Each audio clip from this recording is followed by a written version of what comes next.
Allahabad high court ने एक मामले में साफ किया है कि किसी व्यक्ति या संस्था को अपनी प्राइवेट प्रॉपर्टी पर धार्मिक कार्यक्रम या प्रार्थना सभा करने के लिए सरकार की इजाजत की जरूरत नहीं है।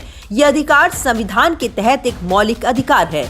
कोर्ट ने कहा कि अधिकार भारत के संविधान के अनुच्छेद 25 के अंतर्गत प्रदत्त मौलिक अधिकारों का हिस्सा है, जिसे सामान्य परिस्थितियों में सीमित नहीं किया जा सकता।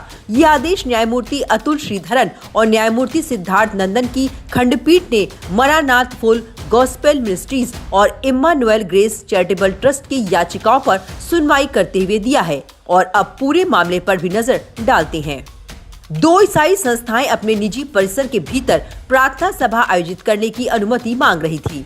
याचिकाओं में दलील दी गई थी कि दोनों ईसाई संगठन अपने निजी परिसरों में धार्मिक सभा करना चाहते थे, लेकिन राज्य सरकार ने अनुमति मांगने वाले उनके ज्ञापनों पर कोई कार्रवाई नहीं की।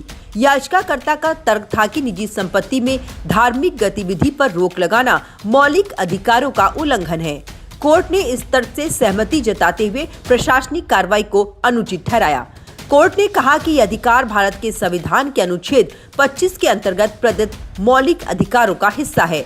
कोर्ट ने कहा कि याचिकाओं को अपनी प्राइवेट जगहों पर धार्मिक प्रार्थना करने का पूरा अधिकार है। और इलाहाबाद हाई कोर्ट ने यह भी साफ किया कि इसके लिए किसी सरकारी इजाजत की जरूरत नहीं है। हालांकि कोर्ट ने यह भी स्पष्ट किया कि यह स्वतंत्रता केवल उसी स्थिति में मान्य होगी जब धार्मिक प्रार्थना सभा पूरी तरह निजी परिसर के भीतर आयोजित की जाए। यदि सभा का स्वरूप ऐसा हो कि उसका प्रभाव सार्वजनिक क्षेत्र तक पहुंचे या उससे सार्वजनिक व्यवस्था, यातायात या शांति प्रभावित हो, तो प्रशासन आवश्यक कदम उठा सकता है।